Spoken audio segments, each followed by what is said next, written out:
Assalamualaikum warahmatullahi wabarakatuh. Waalaikumsalam warahmatullahi wabarakatuh. Alhamdulillahirrabbilalamin. Wabihi nasta'in wala umur dunya waddin. Assalatu wassalamu ala asyrafil anbiya'i wal mursalin wa ala alihi wa sahbihi ajma'in, amma ba'du. Pertama-tama yang saya hormati dari pemateri pada malam hari ini, yaitu Ustadz As'ad Labibi SPD. Yang kedua yang saya hormati Ketua Komunitas Cengkir Kencenge Pikir, yaitu Mas Husnul Fahmi, dan para hadirin yang hadir pada malam hari ini. Baiklah,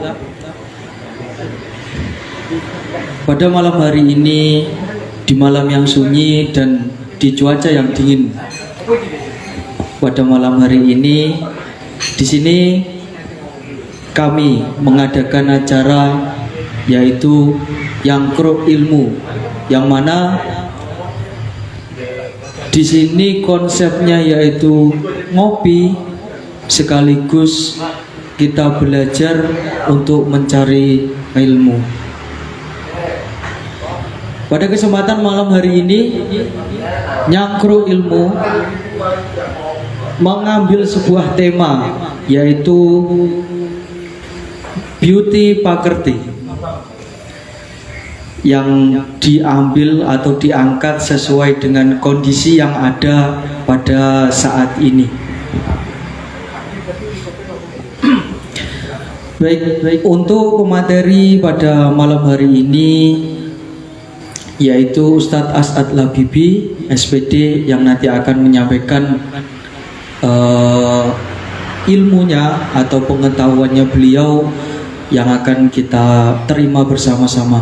Namun sebelumnya, marilah untuk melancarkan acara pada malam hari ini, kita mulai saja dengan bacaan basmalah dan kemudian dilanjutkan oleh pemateri.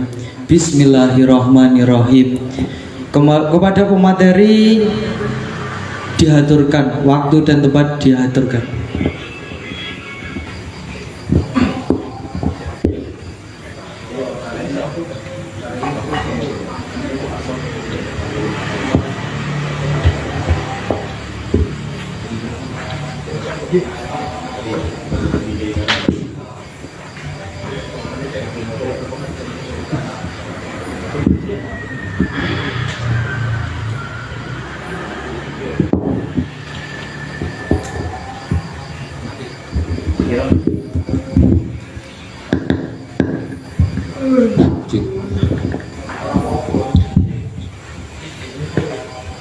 Assalamualaikum warahmatullahi wabarakatuh.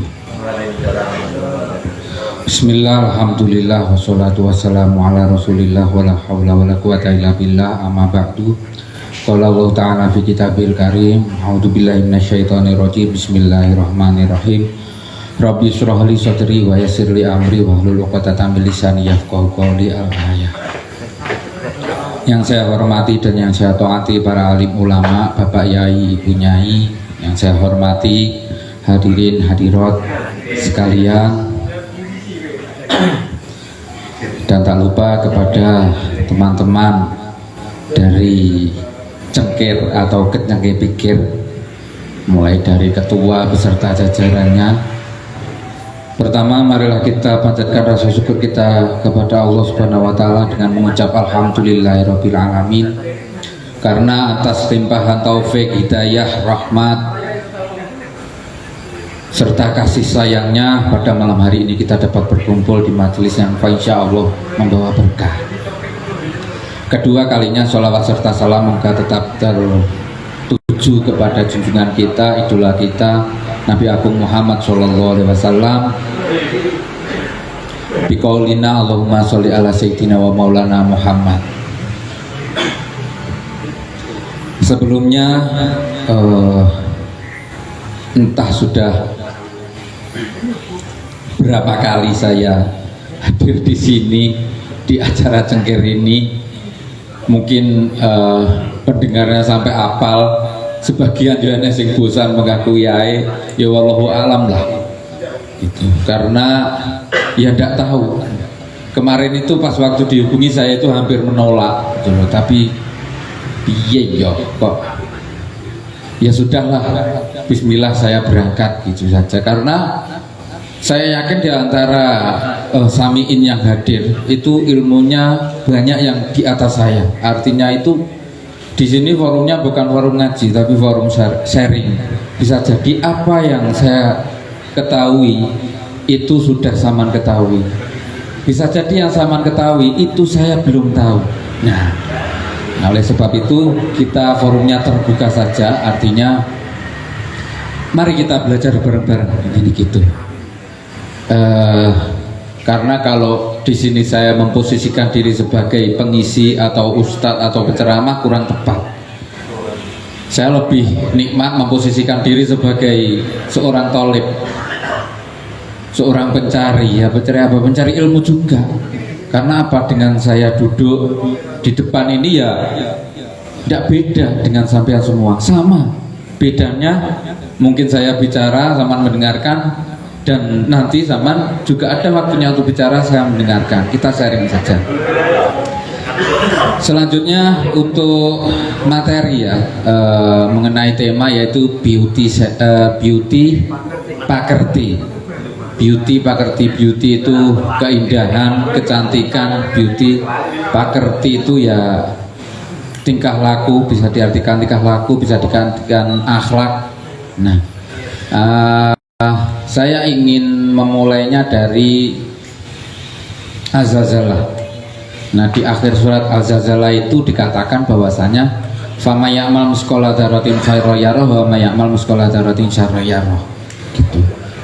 Artinya dalam agama Islam sendiri yang dilihat itu bukan kulitnya, bukan rupanya, bukan wajahnya, bukan penampilannya, tapi ya'mal misqala dzarratin khairan yarah, amal perbuatannya walaupun sedikit, kecil sekali, amal baik itu akan dilihat, bahkan akan dipertanggungjawabkan, akan catat. Ada sebuah cerita yang masyhur sekali, wakila ini kisah dari Imam Ghazali, wakila ada yang mengatakan ini kisah dari ulama lain. Ketika beliau meninggal, salah satu sahabatnya itu penasaran. Beliau sudah mengarang kitab begitu banyak, apakah ilmunya ini atau amalan-amalannya berupa kitab yang sudah banyak dan dikaji oleh orang-orang Islam seluruh dunia itu bisa mengantarkan beliau mendapatkan rahmat dari Allah atau tidak gitu. Ternyata akhirnya dalam posisi tidur beliau terfutuh, terbuka, bisa bertemu dengan wakilah tadi. Ada yang mengatakan Imam Ghazali, ada yang mengatakan imam atau ulama yang lain gitu. Kepanggih ditanya, ya Syekh, bagaimana engkau di alam kubur? Dijawab, alhamdulillah aku mendapatkan nikmat dan karunia dari Allah. Dosaku diampuni, amalku diterima, dan aku mendapatkan kenikmatan. Lantas amalan apa yang dapat mengantarmu mendapatkan kenikmatan kubur? Beliau menjawab, bukan dari hasil karya-karyaku, bukan hasil dari aku mengajar, bukan hasil dari aku mengarahkan orang-orang untuk berbuat baik, tapi di suatu ketika aku pernah mengalami suatu kejadian. Dikala aku menulis kitabku, ada seekor lalat yang hinggap di penaku, di atas kolam itu pena. Nah, seketika imam itu berhenti ketika menulis kitab karena dia terfutuh, tahu lalat itu dalam keadaan haus. Akhirnya dia berhenti menulis. Nah, kemudian setelah lalat itu terbang lagi, beliau melanjutkan tulisannya. Ternyata itu yang diterima oleh Allah Subhanahu wa taala. Artinya gini, cobaan terberat bagi orang-orang yang sudah makomnya tinggi, sudah alim, sudah tahu berbagai macam ilmu, itu adalah amal-amal yang kecil. Bisa jadi amalan-amalan yang kecil itu yang kita anggap kecil, dalam arti kata yang kita anggap kecil, itu bisa menjadi sebabnya kita untuk mendapatkan ampunan dari Allah. Bahkan sebaliknya, fama ya'mal mithqala dzarratin syarran yarah. Bisa jadi amalan-amalan kecil itu pula yang dapat menjatuhkan manusia yang derajatnya tinggi itu masuk ke neraka. Ada cerita lain yang sudah masyhur, ulama besar ketika coro neng Jawa mulai genduren lah, terus daharane daging pulang selilitan bocornya selilitan ya, jadi ada sisa makanan yang nyempil di giginya. Dia berjalan ketemu neng hine pagri tanggane, itu diambil rantainya untuk membersihkan sisa makanan yang nyangkut di giginya. Dilalah ternyata hal buruk yang sekecil itu menjadi hal yang membuat dia mendapat siksa di alam kuburnya. Karena apa? Ketika mengambil itu dia tidak nembung, kasarnya mau meminta izin kepada yang punya. Nah, artinya gini, sebagai manusia kita itu kadang-kadang sering abai, sering meremehkan amal-amal yang kecil. Padahal bisa jadi amalan-amalan yang kecil itu loh yang nantinya bisa membawa kita mendapat rahmat dari Allah Subhanahu wa taala, atau bahkan sebaliknya. Gitu. Ada cerita lain yang sudah masyhur di kitab-kitab itu ya, ada seorang, kalau bahasa sekarang pural ya kasarnya ngomong. Ada pural yang ketika di padang pasir itu melihat anjing kehausan, dia memberikan minum kepada anjing itu. Dilalah ternyata itu yang membuat dia itu mendapatkan ampunan dari Allah Subhanahu wa taala yang diterima. Artinya gini, jadi saya ulangi lagi, dalam kita menjalani hidup sekali lagi kita itu tidak dilihat dari rupa, tidak dilihat dari casingnya, tapi yang dilihat adalah amal-amalan kita. Inna akramakum indallahi atqakum, artinya yang dilihat oleh Allah Subhanahu wa taala, kemuliaan di sisi Allah Subhanahu wa taala itu adalah ketakwaanmu, gitu. Bukan dari rupamu, bukan dari casingmu, bukan dari cara berpakaianmu atau cara bersolekmu, akan tetapi yang dinilai itu adalah amalanmu. Lebih dalam lagi, bukan hanya sekedar amalan, akan tetapi dari niatnya juga.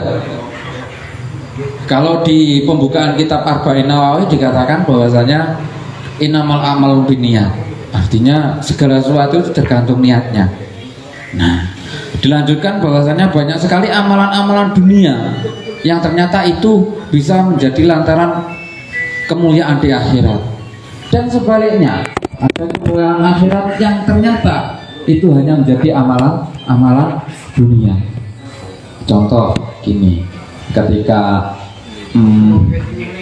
ketemu, bagi yang jomblo-jomblo ketemu dengan calon mertua misalnya, untuk mencari simpati, untuk menarik simpati, yang biasanya tidak sholat sunnah akhirnya sholat sunnah. Sebelum sholat asar sholat sunnah dulu, setelah sholat asar sholat sunnah lagi. Dan ini kan orang pas orangnya ceritanya sholat sunnah bareng asar tidak ada. Nah, itu kan sebenarnya amalan-amalan akhirat gitu loh. Tetapi karena dia itu beramal karena hal-hal duniawi, makanya hanya menjadi nilai duniawi. Karena di hadis itu dilanjutkan bahwasanya faman hajara ilallahi wa rasulih faman hajara, maka barang siapa yang hijrahnya kepada Allah dan Rasulnya, maka ya hijrahnya ke situ. Sebaliknya faman hajara lidunya, untuk dunia, atau kepada limarati, untuk kepada wanita yang ingin dinikahinya, maka ya hijrahnya juga ke situ. Itu. Nah, oleh sebab itu makanya selain amal itu juga dilihat lebih dalam lagi ke niatnya, bukan sekedar amalannya saja. Bisa jadi kita yang duduk di sini ngopi sambil ngobrol itu bisa menjadi amalan akhirat ketika niat kita benar, gitu. Salah satunya niat mencari ilmu. Sekarang gini, mencari ilmu, tolabul ilmi faridotun ala kulli muslimin wa muslimat, itu sudah jelas. Mencari ilmu itu wajib hukumnya bagi muslim laki-laki dan perempuan. Itu sudah jelas tidak bisa diwakilkan. Satu itu. Yang kedua, durasi waktunya itu minal mahdi ilal lahdi, dari ayunan sampai kuburan. Artinya sejak kecil sampai dia dikuburkan, dia wajib mencari ilmu. Sekarang coba bayangkan, kalau dalam 1 detik saja kita tidak meniatkan diri kita untuk mencari ilmu, padahal itu amalan wajib, berarti kita kena dosa. Kan gitu. Lah terus bagaimana supaya kita tidak ketatrapan dosa? Apakah setiap hari kita harus membaca setiap detik? Lah terus lek turu kan gitu. Terus piye lek ibadah? Piye lek golek ilmu? Nah, artinya gini, mencari ilmu itu bukan hanya sekedar di lingkup madrasah, bukan hanya sekedar di ruang sempit kuliah, bukan. Artinya kalau orang yang ngetren itu bilangnya alam raya adalah sekolahku, gitu. Setiap orang adalah guruku, ada yang pernah bilang gitu. Nah, artinya ketika kita itu bisa mengambil ilmu dari sisi manapun, kita niatkan, kita infakkan tubuh kita untuk mencari ilmu dari kecil sampai mati, maka dimanapun kita berada, insya Allah kita akan mendapatkan inspirasi lain. Oh, ternyata ada ilmunya, gitu. Bahkan mendapatkan kefahaman-kefahaman lain yang mungkin sebelumnya tidak dapat kita temukan. Karena apa? Suatu contoh gini, kadang kita tidak sadar bahwasanya banyak sekali nikmat-nikmat Allah yang kita tidak syukuri, gitu. Padahal in syakartum la azidanakum. Salah satu contohnya yang paling sepele adalah nikmat bisa dodok. Iso dodok ini nikmat yang sangat besar. Coba kalau nikmat iso dodok itu dicabut dari Allah Subhanahu wa taala. Bayangkan bagaimana cara kita buang air. Isane sekile kenceng iso mlaku tapi ora iso dodok. Itu repot. Terus dilalah amin nyon sewu, toiletnya toilet jongkok. Terus piye caranya? Kan gitu. Nah, ketika kita sudah meniatkan diri kita selama hidup itu mencari ilmu, bisa jadi mendapat kepahaman-kepahaman seperti itu. Oh, ternyata salah satu nikmat dengkulnya ditekuk itu ya nikmat yang besar, ilmu lagi, gitu. Terus nikmat berupa tangan bisa digerakkan, siku bisa ditekuk, itu ya nikmat neh. Nyapa? Lek cewek ora kangelan. Coba lek tangannya kencang merasa nekuk, terus si cewek piye? Nah, itu juga ilmu lagi. Yang kedua, itu nikmat yang internal, yang nempel dalam diri kita. Yang eksternal, banyune lancar, bisa sesuci, itu eksternal. Yang tidak nempel dalam diri kita, kan gitu. Dilalah ambil nyuwun sewu, ke toiletnya tidak mampet, itu nikmat eksternal. Artinya nikmat-nikmat itu ada dua, satu internal yang nempel pada diri kita, dan kedua adalah nikmat eksternal yang tidak menempel dari diri kita, yang dapat menunjang dari nikmat internal tersebut. Itu. Nah, kadang-kadang kita tidak mensyukuri, dan kesempurnaan nikmat itu adalah ketika nikmat internal dan eksternal itu saling mendukung satu sama lain. Gitu. Nikmat internalnya diparing kesehatan, nikmat eksternalnya iso dolan, motornya naik bensinnya, gitu. Ora bocor, tas diservis, tas diumbah, ora udan, duitnya akeh. Itu dipakai apa jenis eksternal. Itu kalau saling gabung satu dengan yang lainnya, kenikmatan itu akan paripurna, gitu loh. Nah, maka untuk membangun kesadaran tersebut, nah, itu kita memerlukan beauty pakerti, gitu. Artinya keindahan akhlak. Ketika akhlak kita indah, kita akan dapat menata niat kita dengan benar, yang nantinya kita dapat mengambil inspirasi-inspirasi yang mungkin tidak kita dapatkan di bangku sekolah. Karena apa? Kalau orang Jawa ngarani anak Quran garing, Quran teles. Quran garing yang tertulis dalam mushaf, Quran teles yang terbuka di jagat raya ini. Karena apa? Ketika ada daun buku Quran, di situ ada Allah Subhanahu wa taala, di situ ada ilmunya, di situ ada Al-Qur'annya. Gitu. Karena di Quran sendiri juga banyak contoh-contoh Allah itu mengambil dari contoh-contoh alam, gitu. Seperti Al-Baqarah itu kan sapi, itu kan dari alam. Al-Ankabut itu artinya apa? Laba-laba. Kalangkabut itu ya dari itu tadi, dari bahasa Arab. Kalangkabut artinya kalangkabut, seperti laba-laba yang berlari. Makanya kalau ulang berlari buyar buanter, ini Jawa niki kalangkabut, akhirnya diserap jadi kalangkabut, seperti laba-laba yang berlari, kayak laba-laba sing buyar dari rumahnya. Itu banyak lagi, seperti ada menceritakan tawon dalam Al-Quran juga, itu juga dari alam juga. Nah, ini loh yang kita butuh beauty pakerti, agar apa? Kita itu bisa menyerap Quran sing teles, Quran yang ada di sekitar kita. Gitu, kurang lebih seperti itu, Mas.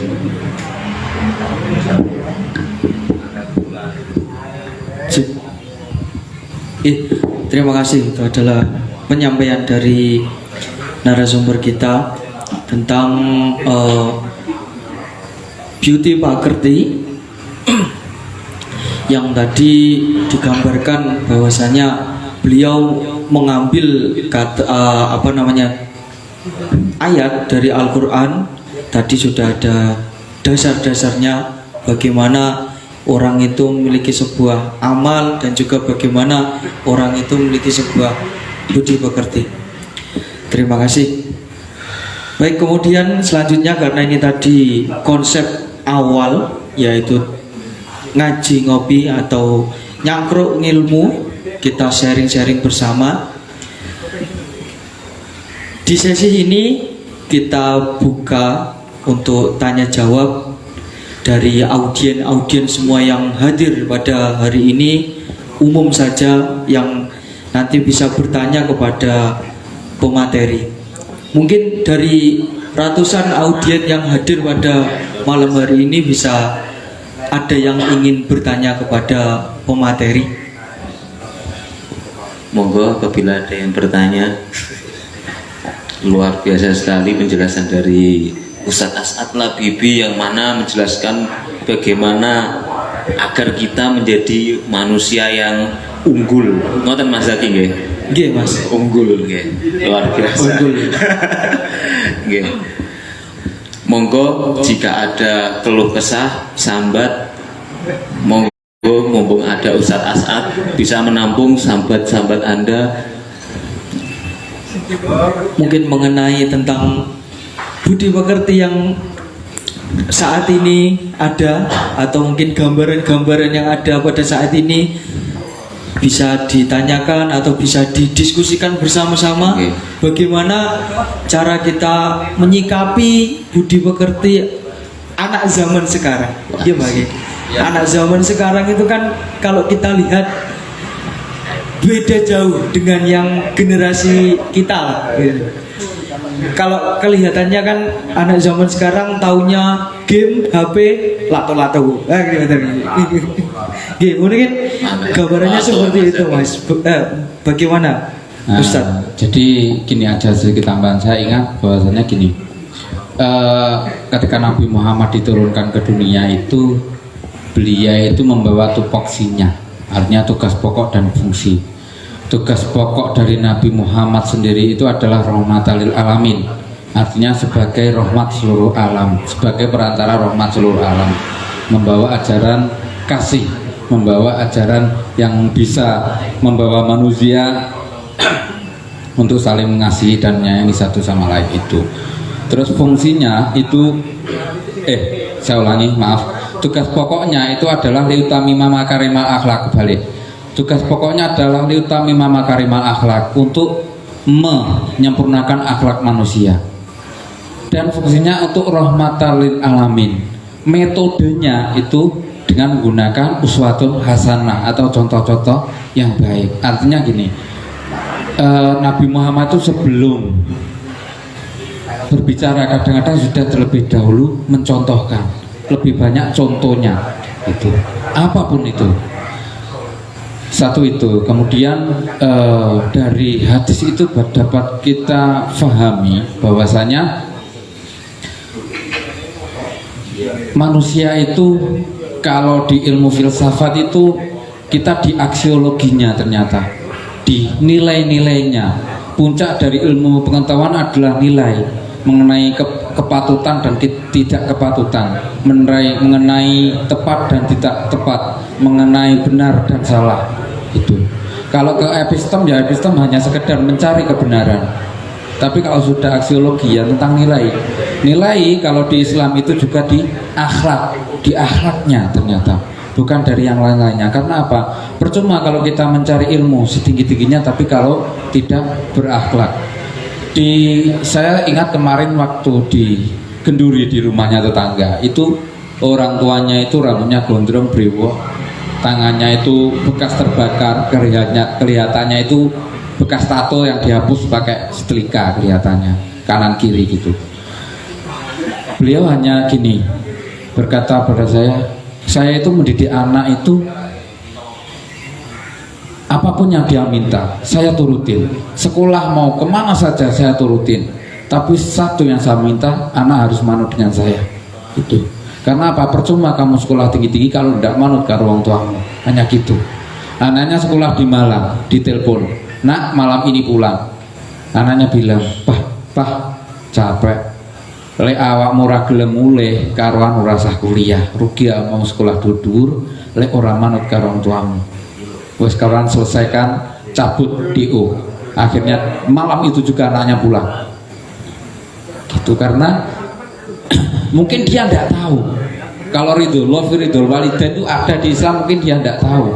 Tapi dengan Quran terus yang dia pegang, itu ternyata dia sudah bisa mengamalkan hal itu.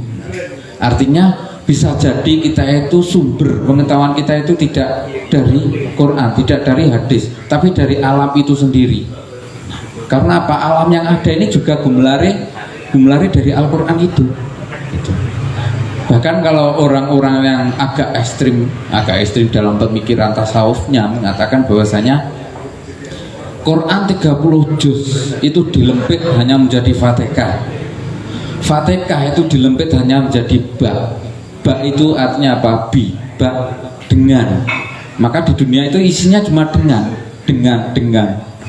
apa? Makan dengan tangan, hidup dengan apa? Lantarannya hidup ya enek nyawane, enek ambekane, enek mangane, dengan semuanya. Bahkan wahyu turun pun ada perantaranya dengan apa ya? Dengan malaikat Jibril. Begitu. Kita tahu ilmu bermacam ilmu ya pakai perantara lagi dengan apa ya? Dengan sekolah, dengan mondok, dengan ke madrasah, dengan awar kancane, gitu. Semuanya pakai dengan. Dan bak itu sendiri ketika dilempit hanya tinggal titik di bawahnya. Dan titik di bawahnya itu tadi intinya adalah kita disuruh mencari sebelum titik itu. Kalau orang menulis titik itu mesti ada pena ditempelkan. Nah, pada hakikatnya sebelum ditempelkan itu ada lagi. Nah, itulah yang dimaksud dengan wis dhuwur lah, wis tingkatannya ke foto. Dia bisa melihat sebelum titik itu apa. Artinya sebelum ada titik yang mengawali jagat itu ada.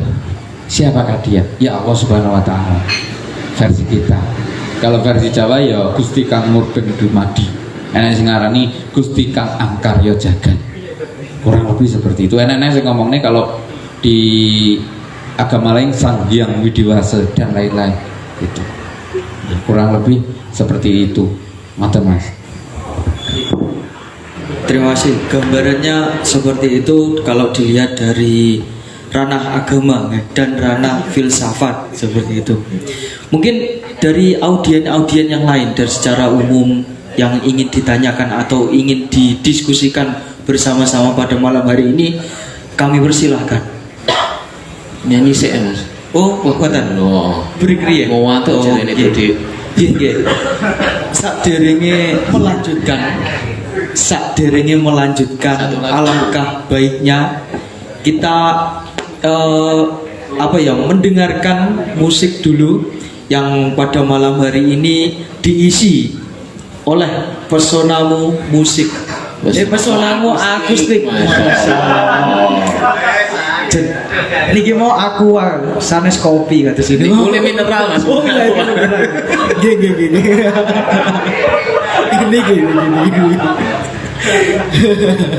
Gini kok niki sebagian intermezzo kita sebagai supaya obat untuk tidak ngantuk. Ada obat lagi yaitu perform dari Pesonamu Akustik. Kepada yang bertugas dipersilakan. Mungkin satu lagu untuk menyelai sambil mungkin nanti ada muncul pertanyaan, mumpung ada Ustadz As'ad yang hadir di tengah-tengah kita jauh-jauh dari Blitar. Artinya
betapa hancur hatimu, hilang gairah hidup, serasa hampa, selimuti di jiwa.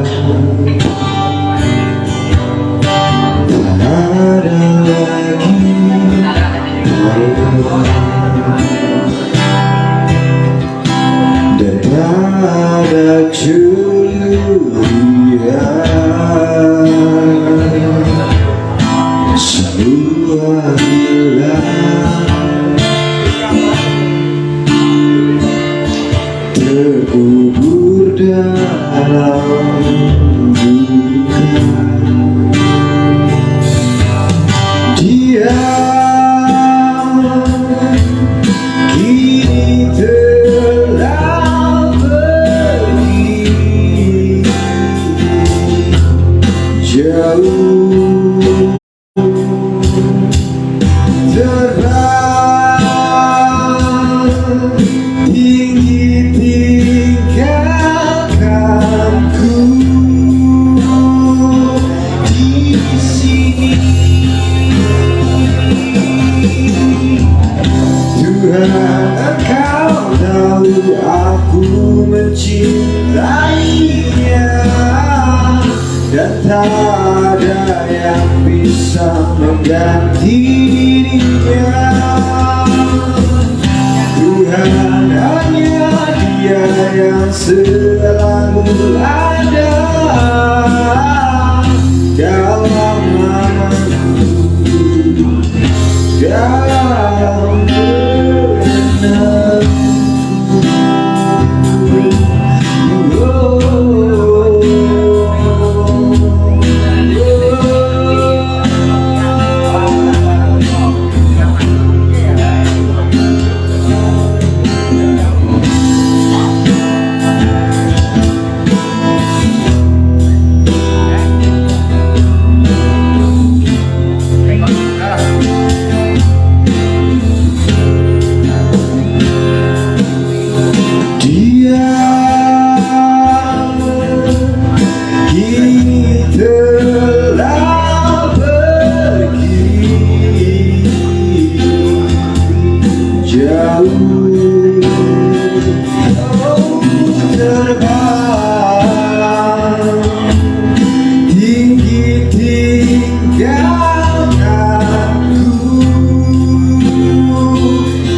Selalu aku mencintainya, dan tak ada yang bisa menggantinya.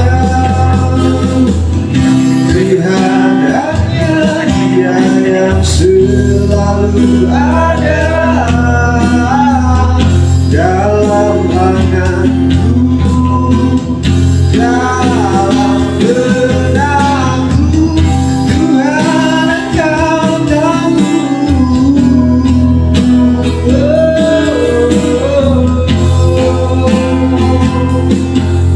Aku mencintainya, Tuhan Engkau tahu.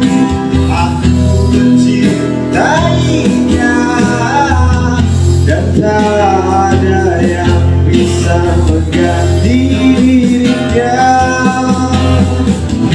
Tuhan hanya Dia yang selalu ada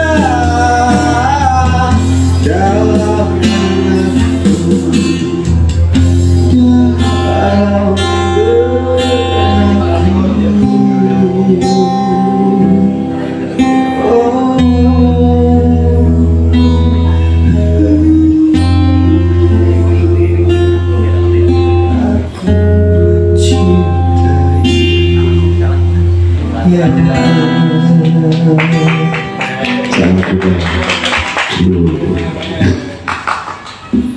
Oh, no, saya sih. Mangku apa ini? Mangku no. Ada ini ya mangku.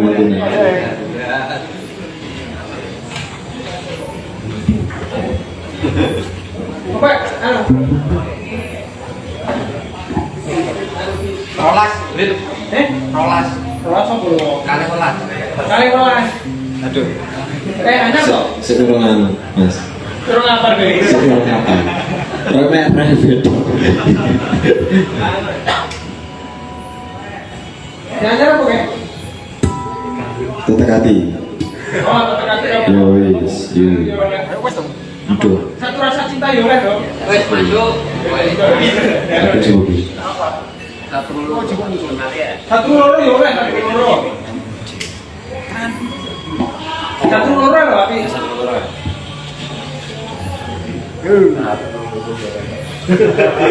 Apa iki dari satu loro? Apa iki?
Nang desna ben hatiku.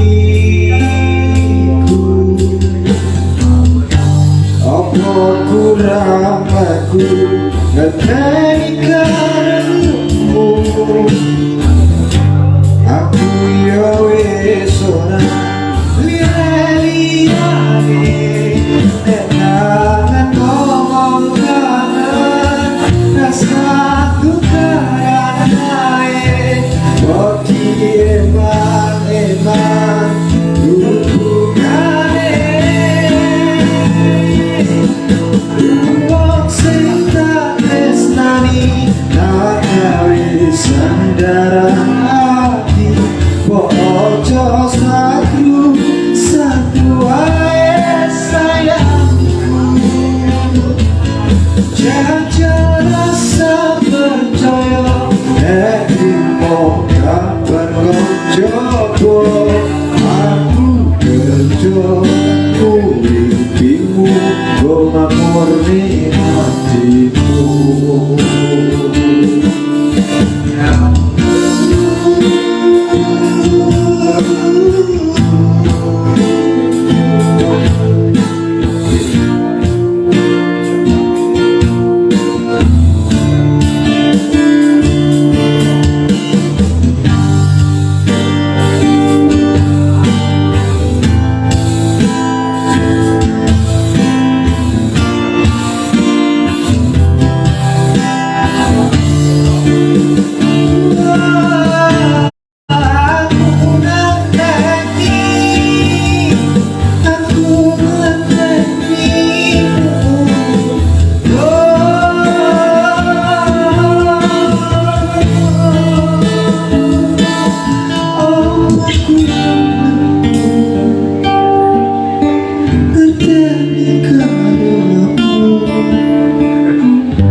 Sandaran hati bocor satu wae sayangku.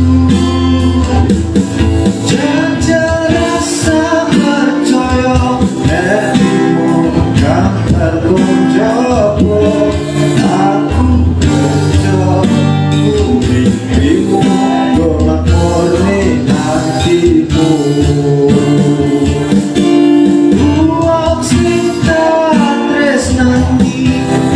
Gawe sandaran hati kok ojo satu wae sayangku. Jajan rasa percaya nek kabar koncoku aku kerja mimpimu go murni hatimu. Aku kerja mimpimu go hatimu.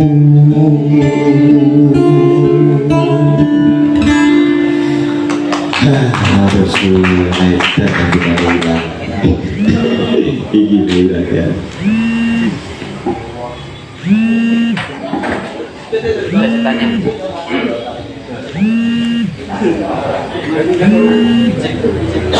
Baik, luar biasa sekali penampilan dari teman-teman Pesonamu Akustik. Mungkin dari teman-teman sudah muncul pertanyaan atau muncul apa yang bisa didiskusikan di Nyangkrukne pada malam hari ini, pada kesempatan kali ini. Mungkin ada Mas Amru.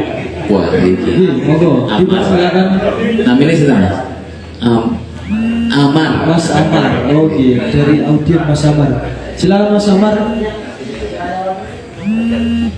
Mas Amar dari mana Mas Amar? Ya silakan Mas Amar. Ya, saya izin apa bertanya ya. Nggih, Mas. Saya izinkan.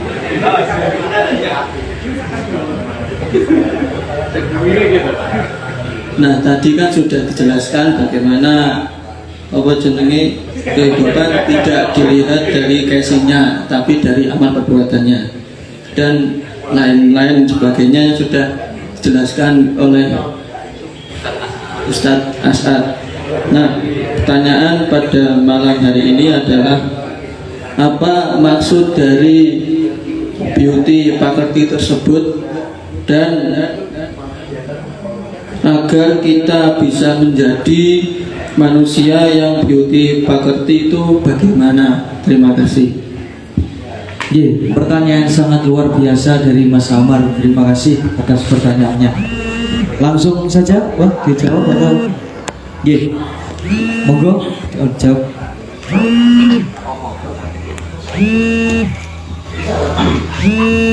Beauty pakerti balik nih ke depan jadi beauty pakerti itu ya balik nih kalau aslinya kan budi pakerti diplesetnya jadi beauty pakerti. Beauty itu indah, pakerti itu ya bisa dimaknai sebagai tingkah laku, akhlak atau tabiat pakerti. Jadi kita sebagai manusia itu mempunyai 3 hubungan yang tidak dapat dipisahkan. 1, hablum minallah, artinya hubungan kita kepada Allah. 2, hablum minannas, hubungan kita kepada antar manusia. Dan yang terakhir adalah hablu minal alam, jadi hubungan kita kepada alam. Ketika kita itu bisa menyelaraskan, ketika berhubungan dengan Allah, maka kita menempatkan diri sebagai abdunya, sebagai kawulo, sebagai ya hanya abdu.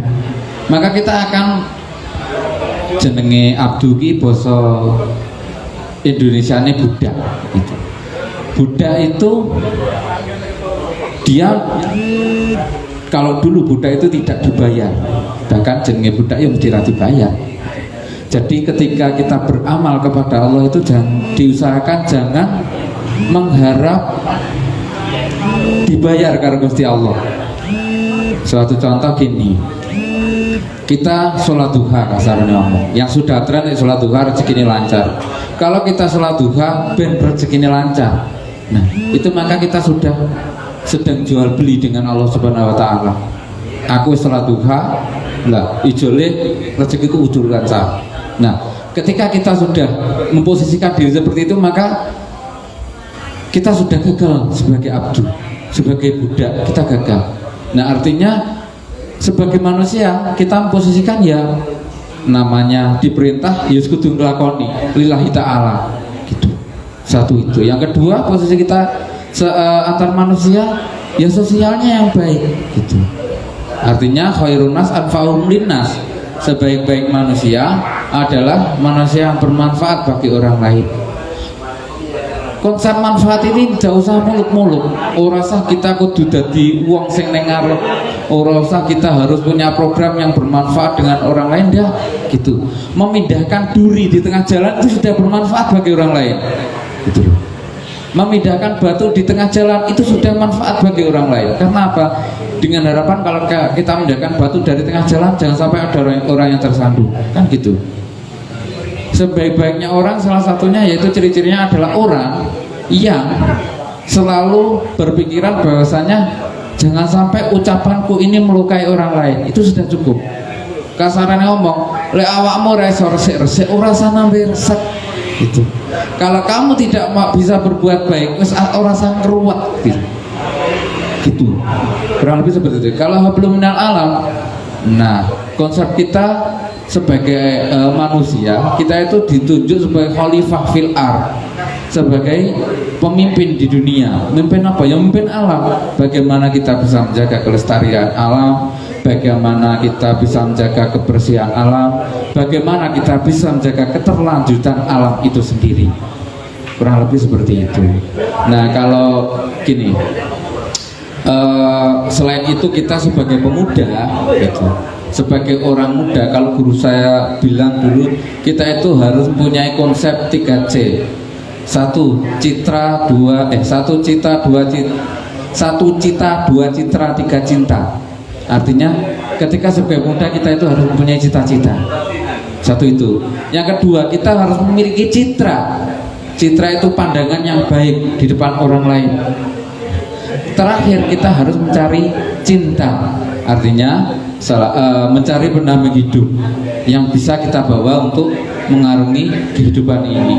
Nah, untuk menuju ke sana, kalau guru saya ekonomi dulu dalam membentuk rumah tangga, itu kita itu mempunyai 5 di dalam 5. Jadi syarat yang ke-1, kita harus punya satu istri atau satu suami, jangan sampai double.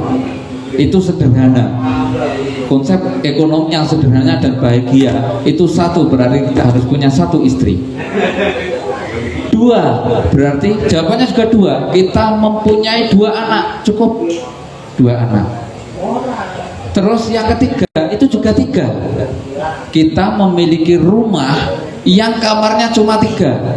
1 untuk kamar suami istri, yang 2 ya buat anaknya tadi. Apa ora butuh untuk kamar solatan, kalau Jawa ngarani ngono. Ndak usah. Jadi di salatan kok marai awang-awangan makan ning musala, marai awang-awangan ning masjid. 4, itu jawabannya juga 4. Minimal kita mempunyai kendaraan roda 4. Nah, ketika kita sudah mempunyai kendaraan roda 4, wayahe ngeterne anake sekolah iso, wayahe ngeterne bojone blonjo iso, wayahe metu sak keluarga iso. Yang terakhir 5, minimal kita mempunyai pendapatan yang dalam sehari itu 0 di belakang angkanya itu jumlahnya 5. Kalau toh 1 berarti 0 di belakangnya 5, berarti 100.000 per hari, itu sudah cukup sederhana dan bahagia. Atau 5 di dalam 5, 500.000 dalam 1 hari, itu sudah cukup, bahkan turah-turah lagi gitu. Nah, artinya untuk menuju ke sana itu jalannya banyak sekali. Yang penting kita tidak berhenti untuk belajar, tidak berhenti untuk mencari ilmu. Nah, kalau dikembalikan lagi tadi bahwasannya yang dilihat oleh Allah Subhanahu wa taala itu adalah ketakwaannya, bukan rupanya, bukan casingnya, maka kita harusnya bersyukur. Kalau yang dinilai Allah itu adalah rupanya, bagaimana nasib orang-orang yang wajahnya seperti saya, kan gitu. Wajah pas-pasan, ganteng ya ora, ireng ya pesek ya rada ireng. Wis kalau mlebu surga kuwi dihitung saka rupa ketarane aku wis ndak pawaan saka rupa, kan gitu. Makanya ya alhamdulillah sing dihitung saka takwane. Dan Allah pun juga masih husnudzon kepada manusia, yang dihitung adalah kebaikannya, kan gitu. Di Al-Quran itu bahasanya unik. Yang ditulis awal itu berarti yang didahulukan. Kama ya'mal mithqala dzarratin khairan yarah. Oh, berarti yang didahulukan oleh Allah, yang dilihat itu kebaikannya dulu gitu loh. Beda kalau guru-guru kadang-kadang yang biji ini muridnya ini mesti koi salah piro. Tidak mungkin, jarang sekali. Awamu bener piro, jarang. Salah piro, salah 2 pak. Salah piro, salah 3 pak. Salah piro, salah 6 pak. Salah akeh. Padahal Allah sendiri itu dihitung lapi dhisik. Nah, hati-hati sebagai guru. Maka paling tidak kita itu belajar lek teko ini murid itu tanyakan kebaikannya. Anda harus dari 10 soal sing bener piro?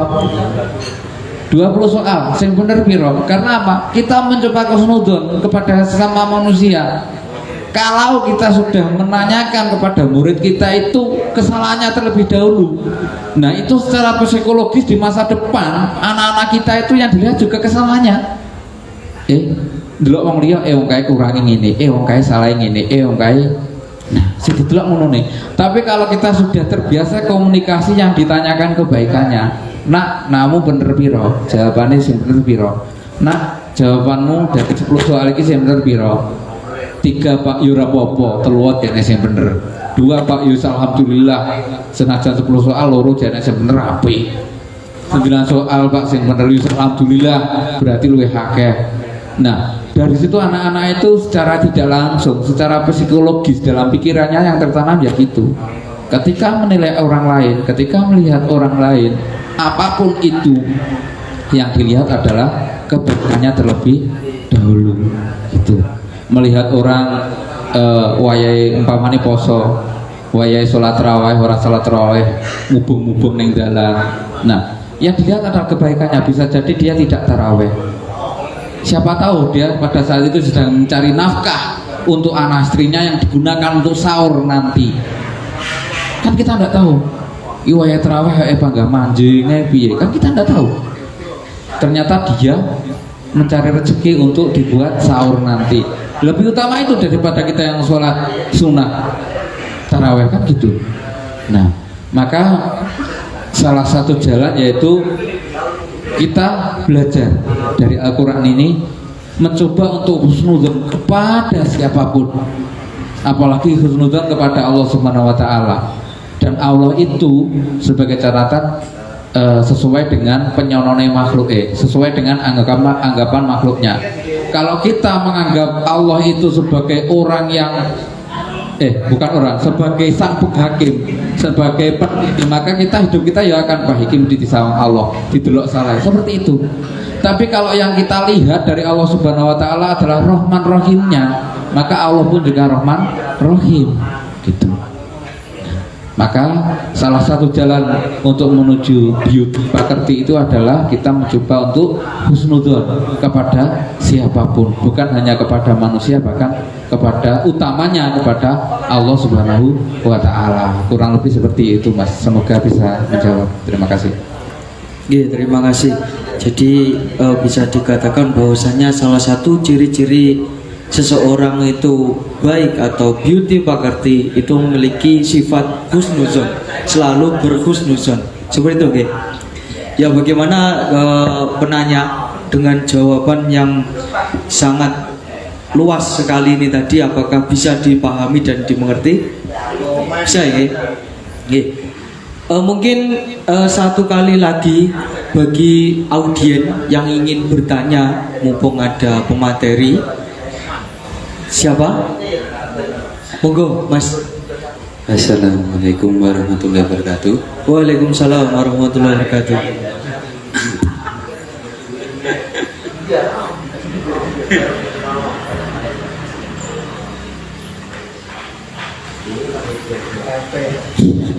Ini Mbak, ini tanya apa ora iki bingung. Mbak, cara ngono klesik-klesik ning ati dhewe. Jadi berangkat dari yang dikatakan tadi, jadi Kanjeng Nabi itu turun untuk menyempurnakan akhlak ini. Pada era sekarang itu butuh sosok figur yang bisa dijadikan contoh untuk dalam bidang akhlak dan ilmunya. Terus yang sulit itu fenomena sekarang itu mengalami fenomena, kalau bahasa sing enakno silih ginji. Jadi iki cek rumah saku tapi Mbak. Jadi yang untuk butuh sosok figur itu butuh yang namanya ulama menurut saya. Tapi ada miskomunikasi antara umat dan ulama, yang garis besarnya karepe ulama ngono mbok lek dadi umat ki sing manut ulama, tapi sing umat mbok lek dadi ulama ki sing ngajeni umate. Nah, akhirnya selegenje muncul, umate yang diatur, akhirnya sing ulama kuwi sing ulama kuwi kesel, akhirnya membo-membo dadi umat, sing umat kuwi akhirnya membo-membo dadi ulama. Lah fenomena ngono kuwi piye Mbah carane ngadepi Mbah ben ndak terjerumus. Karena kan butuh sosok figur untuk membangkitkan akhlaknya supaya kembali lagi. Soalnya turun banget. Zaman dulu sampai sekarang itu gradasi akhlaknya turun. Kalau menurut saya. Jadi cukup sekian. Wassalamualaikum warahmatullahi wabarakatuh. Waalaikumsalam warahmatullahi wabarakatuh. Mungkin langsung Ya, Mas siapa? Lukman ya? ya Mas Lukman itu dulu ya kuliahnya angkatan saya. Ya sawor sak kelas bolak-balik kepethuk. Gitu, bolak-balik ngopi bareng. Jadi gini ya, mengenai fenomena itu ya saya ingin menjawab gini. Kalau ingin sosok yang sempurna sebagai contoh, maka yo mau ndak mau kita langsung mencontoh kanjeng Nabi, tapi ya teko kaduan kan gitu.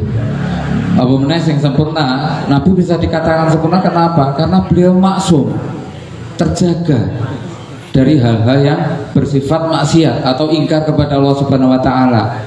Lah saiki berapa ribu tahun jarak kita dengan Nabi, maka kita sudah punya rambu-rambu tersendiri, yaitu apa? Undur makola, ulatang dur mangkola. Lihat apa yang dikatakan, jangan lihat siapa yang mengatakan. Gitu. Satu itu. Yang kedua, kalau dijabarkan lagi, lihatlah bagaimana cara menjalani dia hidup, tapi jangan lihat latar belakang dia itu siapa. Di tetangga saya itu ada satu keluarga. Dia itu gini, saya salut sampai detik ini, salut dengan keluarga itu. Ekonominya itu sangat apa ya, sangat dikatakan kekurangan lah. Di hari gini omahe cek gedhek, deprok, lantainya masih tanah pol, neng musola ya ora pateh, ngaji ya ora iso. Tapi satu hal yang membuat saya itu terkagum-kagum, keluarga itu bisa menjalani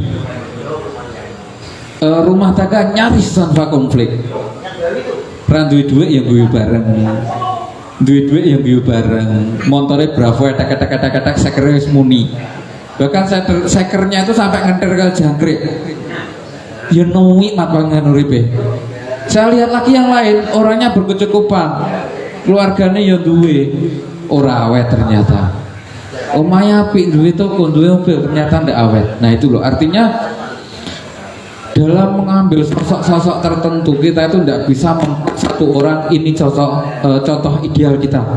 Untuk sekarang sulit. Maka yang bisa kita lakukan adalah mengambil sedikit dari banyak sampel. Oh, orang ini yang baik di bagian cara menjalani rumah tangga. Oh, berarti gini, saya harus jadi seperti ini. Tapi dari segi agama mungkin dia kurang taat, maka saya tidak bisa. Orang ini yang bagus di bagian cara menjalani agamanya, tapi sosialnya kurang baik dengan masyarakat. Ngiyai. Jadi bedino sarungan, serbanan, ora patek awor tonggo. Tapi lek salat dhek yo betah, wiritan yo betah. Ya sudah. Oh, berarti dari segi agama, dari segi cara kita beribadah, mungkin kita bisa mengambil contoh dari beliau. Bahkan ada tetangga saya juga, itu dia hanya petani biasa, tapi yang saya salut jamaahnya itu tidak pernah lepas. Itu pernah ditanya, bagaimana cara sampean menjalani hidup? Aku ki pokok lek wayahe golek duit ya golek duit. Kene ora mari tak ngengko bar salat, ora tau tak uber, garap ya wae masangi lanjaran ya tak pasang, kene adan aku leren. Koyo ora nek dina iki sesuk seperti itu. Nah ini kan padahal dia itu kalau dilihat dari background agama bukan orang pondokan loh. Nah, artinya gini, untuk mencari contoh-contoh ideal itu terkadang di masa kini kita harus mencari sampel-sampel tersendiri. Nah, mencari sampel itu loh yang tadi sudah saya katakan bahwasanya kita harus mencari ilmu minalahdi ilalahdi.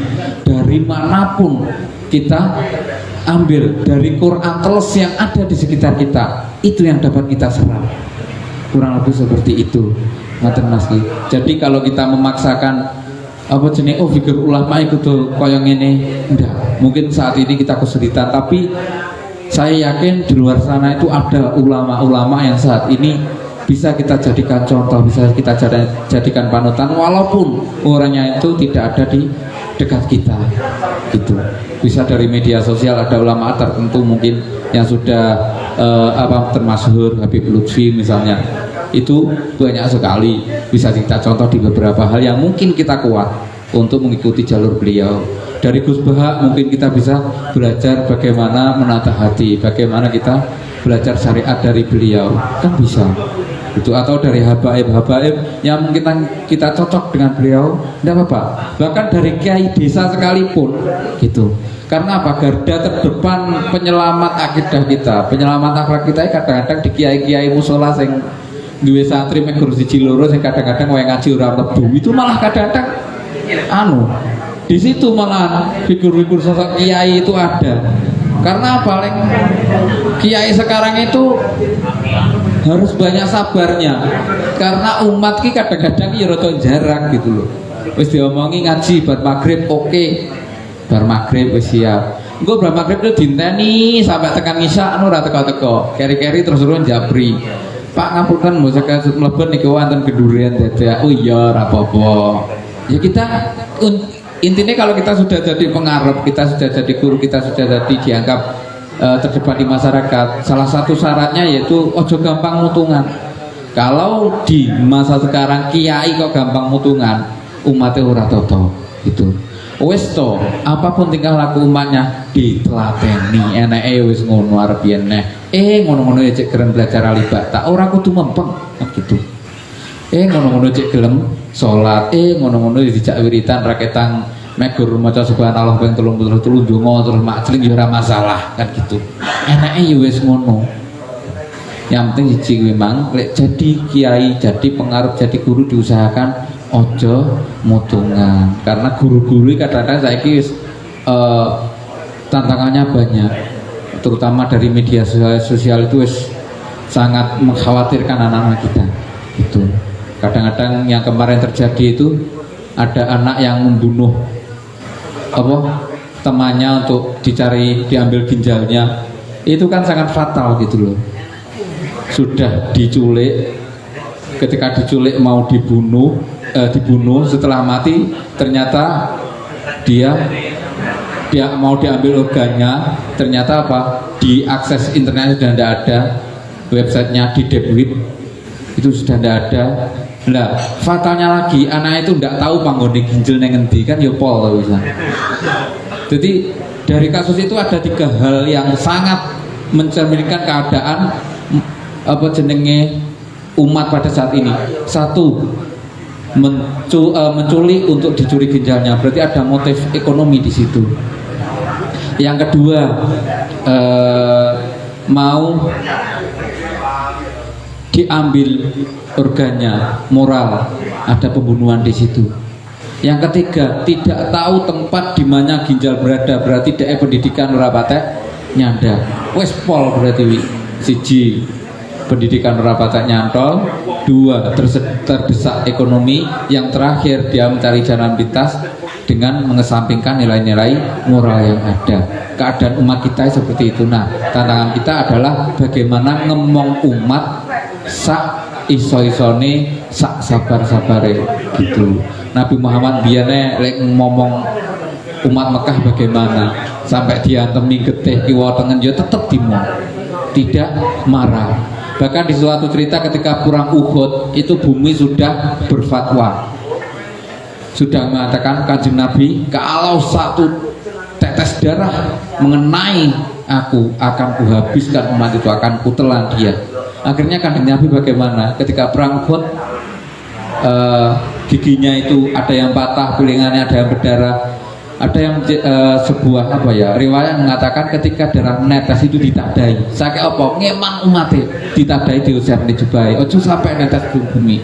Karena kalau satu tetes mengenai tanah, bumi pada saat itu akan marah, menelan seluruh orang yang menyakiti Kanjeng Nabi. Jibril sudah datang ngomong, Kanjeng Nabi orang-orang itu akan saya jatuhi gunung Uhud. Apa jawaban Kanjeng Nabi? Ojo, dek urung ngerti, dek wis ngerti ora mungkin kaya ngono. Nah, kesabaran ini loh yang harus kita tanamkan dalam apa? Dalam menghadapi fenomena yang ada di sekitar kita, gitu. Intinya perbanyak belajar dulu Quran teles, belajar dulu Quran garing untuk menjalani hidup di akhir zaman. Kurang lebih seperti itu, Mas. Semoga menjawab, Mas. Terima kasih. Terima kasih atas jawaban yang sangat luar biasa dan juga sangat luas sekali. Dan kepada penanya gimana, Mas ya? Sudah jelas sekali, Mas ya, penjelasannya. Oke, terima kasih. Akhirnya kita sampai di penghujung acara. Mungkin bagaimana tanggapan ataupun memiliki sebuah statement pada malam hari ini mengenai tentang beauty pakerti pada malam hari ini. Kepada pemateri, ada yang ingin disampaikan lagi untuk para audiens? Kalau